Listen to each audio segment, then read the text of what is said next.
Dallas Cowboys coming off a nationally televised blowout loss to the San Francisco 49ers. Chargers coming off a bye this week. Will Dallas bounce back, or will Dallas get embarrassed a second straight week on primetime? We will find out tonight. Football is back, baby. What's going on, everybody? Before we get into today's video, guys, I just want to give a special shout out to today's sponsors, starting with Gold Fine and Bowles, lawyers for the injured. Personal injury, workers' compensation, those are their two things, but any sort of legal advice, they're the people to call. Give them a phone call, 309-673-5144. Tell them we sent you, okay? And I'd also like to shout out SeatGeek for sponsoring today's video as well. Use promo code PLAYBOOKSPORTS on their website to get $20 off your first purchase of $30 or more. Let's get back to the video. What's going on, guys? Welcome back to another video here with the Playbook Sports Podcast. I'm Colin, per usual, giving my Dallas Cowboys game preview for tonight's Monday night game in Los Angeles against the Chargers. Now, as we know, the Chargers don't have a huge home presence in LA, so it might be a primarily Dallas Cowboy crowd. Obviously, the Cowboys are coming off a huge loss, an embarrassing loss on Sunday night last week in San Francisco against the 49ers, 42-10 San Fran. Dak throws 3 picks in the second half. Pollard loses a fumble. Offense looks bad. Defense looks bad. Everything looks bad. We look at the Chargers. Started the season 0-2. They're now 2-2, coming off a bye last week, riding that 2-game winning streak. Something's got to give. These two teams did play a few years back. Justin Herbert's rookie year. Dallas did win in Los Angeles against the Chargers at the time. Will they win again? Will Herbert bounce back and beat Dallas? Herbert is 3-1 straight up on Monday night in his career. Nice little stat there for you. As well as in that game, there were a couple questionable calls down the stretch. Was Herbert down on a sack, even though he completed a pass? They blew the whistles. There was a little bit of controversy in that game, but Dallas ultimately walks away against the win. And so let's go ahead and get into some stats here, some stuff I saw online, and then I'll break down the X factors for tonight's game. I'll give 5 keys to a Dallas Cowboy victory, and then I'll finish the video with a final score prediction. Some stats here just to rattle off. Dallas is 10-1 against the spread, coming off a loss since the start of 2021 season. 10-1 against the spread. They're a 1.5 favorite tonight in LA. So if they're 10-1 against the spread, they're a 1.5 favorite. If they're going to cover that spread and continue this 10-1 run, they will have to win the game by more than 2 points.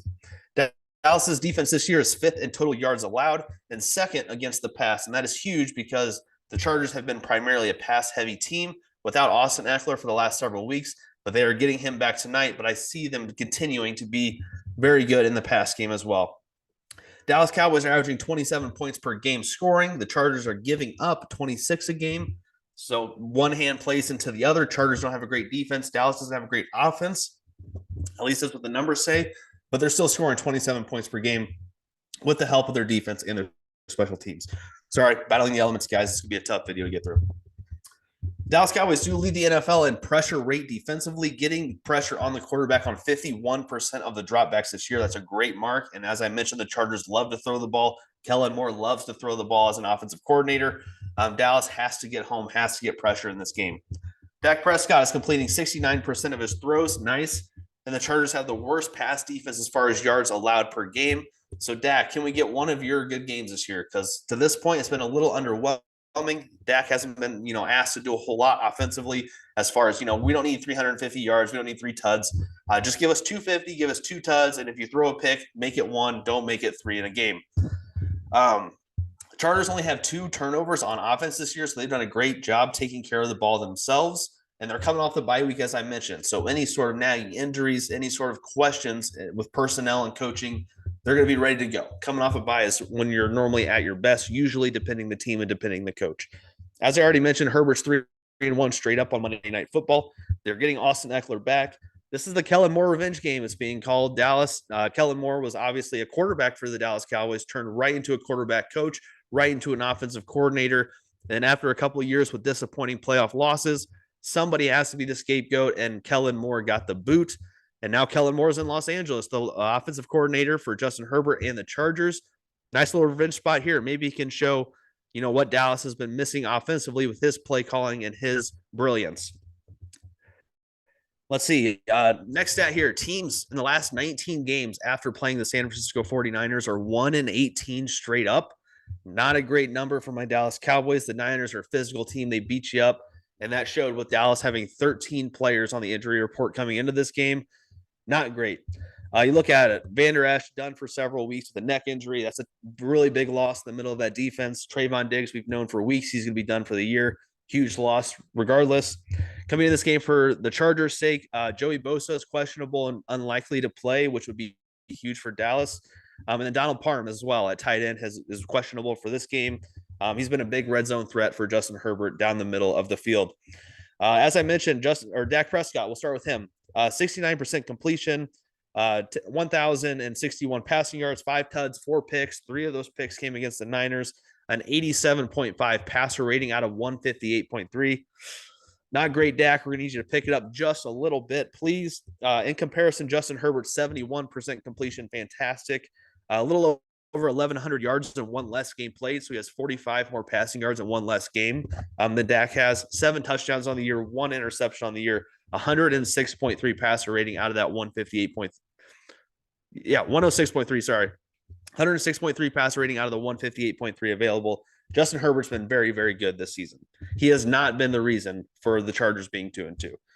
He's the reason they should be 3-1, 4-0. Looking at the Chargers offensively, they average a little over 400 yards per game, 408.5 passing or total yards per game, and they have a +5 turnover differential. I talked about it. They've only given it up twice a year, so they've taken it away 7 times this year. Really good for the Chargers defense, whereas in contrast, Dallas Cowboys average about 65 less yards offensively, but they have a +6 turnover differential, so just one more takeaway for Dallas's defense. Really good game here. Can Dallas's offense keep up with the Chargers offense in the scoring if they have to? Can Dallas's defense get some stops that we did not see in San Francisco last week? Because if this game's going to be a shootout, makes me a little nervous with how the offense has looked this year for Dallas, particularly in the red zone. If it's going to be a shootout, I don't like Dallas's chance in this game, to be completely honest with you. So let's go ahead and dive into the X factors here. I'll start with the road team, the Dallas Cowboys. The offensive X factor here has to be Michael Gallup. I don't want to make it too obvious with CeeDee Lamb, but I'll talk about him in the key to victory. Michael Gallup, 5 games played this year, 15 catches, 180 yards. He's averaging 3 catches for 36 yards a game. The Dallas Cowboys effectively traded Amari Cooper for like a 5th-round conditional pick because they wanted to pay Michael Gallup, and they thought Michael Gallup would be an established number 2 wide receiver in this league. Averaging 3 catches for 36 yards is horrible, horrible. Michael Gallup, you have to step up. You have to have a good game tonight in order for Dallas to come out on top. Now, you look at defensively, I'm going with Damone Clark, linebacker here for the Dallas Cowboys. He is the leading tackler on the season. As I mentioned, Leighton Vander Esch is done for several weeks. Who knows with his injury history? He could be done, honestly, for the season. As bad as that sounds, a neck injury, you never want to rush it back. All it takes is one more bad hit to that neck, and, you might be done for a long, long, long time. Talking about Clark here, 31 tackles on the season. His rate has gone up as far as usage. 6 of those 31 tackles came in the first 2 weeks of the season, 25 tackles in the last 3 weeks. So he's been a much more integrated part of this defense, and he's going to have to step up in the middle of the field for Dallas defensively in this game as well. Looking at the Chargers offense here, I'm going Josh Palmer. Obviously, Keenan Allen's having a fantastic year, but the Chargers are still looking for that number 2 guy after Mike Williams went down sadly. I love Mike Williams. It just stinks. It seems he always gets hurt, and it's just so much potential. But talking about Josh Palmer here, 4 games played. Obviously, I talked about the bye week last week. They've only had 4 weeks played. 21 catches in those 4 games, 160 yards. Not great, but he's only played the 1 game without Mike Williams. Mike Williams played the first 3 games. Didn't play week 4, obviously. Palmer, in contrast to Gallup, is averaging 5 catches for 40 yards. And if you compare their contracts, you would assume Michael Gallup would be, severely underpaid compared to Josh Palmer. But no, Josh Palmer has been much better than Michael Gallup this year. My allergies are going crazy. I apologize. Defensive X factor here for the Chargers, simply with the news with Joey Bosa potentially being out in this game, is going to be Khalil Mack. And that seems like an obvious X factor. But you talk about a guy who has 19 tackles on this year. He has 6 sacks defensively. All 6 of those came in 1 game. Which is really impressive, but it shows how much the Chargers have done outside of that 1 game. They have 16 sacks as a team in 4 games, which is pretty good for a game, but 6 of those 16 came in 1 game by 1 player. Khalil Mack also has 5 tackles for loss, 2 forced fumbles, and 2 passes defense. So a pretty solid year here for Khalil Mack, trying to fight. I don't want to say fight, but definitely on the back 9 of his career as far as this talent and potential and usage is going to go. So let's dive into the 5 keys to victory here for the Dallas Cowboys to win tonight in Los Angeles against the Chargers. Number 1 is going to be number 1 until it actually looks good. Convert in the red zone. What are we doing in the red zone? 80 plays ran. It's still the most plays ran in the red zone by any team in the NFL. Only 8 touchdowns out of those 80 plays. 30th red zone efficiency in the NFL. They didn't get into the red zone last week against the 49ers, so that wasn't, effective in that game. Didn't get to see how that red zone offense matched up against the elite Niners defense because they didn't get there.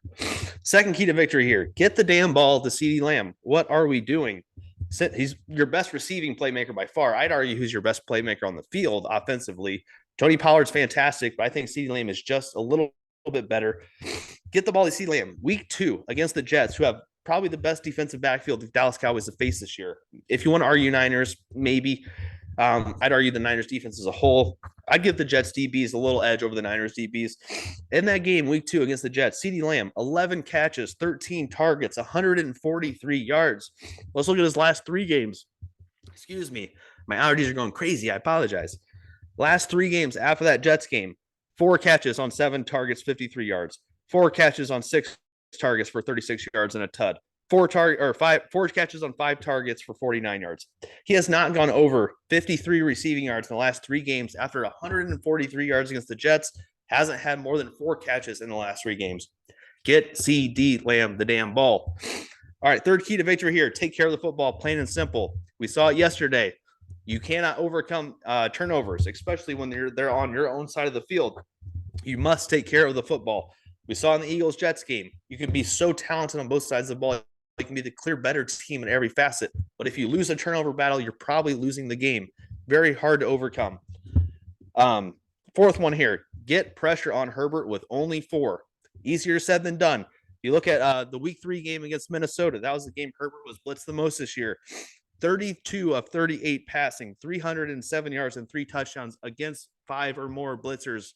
That is insane. He was blitzed by more than 5 on 38 dropbacks, and he was 32 for 38, 307, and 3 tuds. That is actually insane. Key number 5 here, it's the last key to victory: take away Keenan Allen. I don't care if you have to double him from the jump. You got to take him away. In 4 games this year, 44 targets, 35 catches, 434 yards, 3 tuds, averaging 108.5 receiving yards per game, has 160 yards after the catch alone. My nose is a waterfall. He has 160 yards after the catch alone. So in his 4 games, he's averaging 108.5 per game. About 40 of those are after the catch. About a tud a game, and about 9 catches on 11 targets a game. That is insane. Now let's compare him to Josh Palmer and Quentin Johnston combined, since Mike Williams won't be here. Those 2 receivers combined in 4 games, 32 targets, so 12 less than Keenan Allen. 17 receptions combined between 2 guys.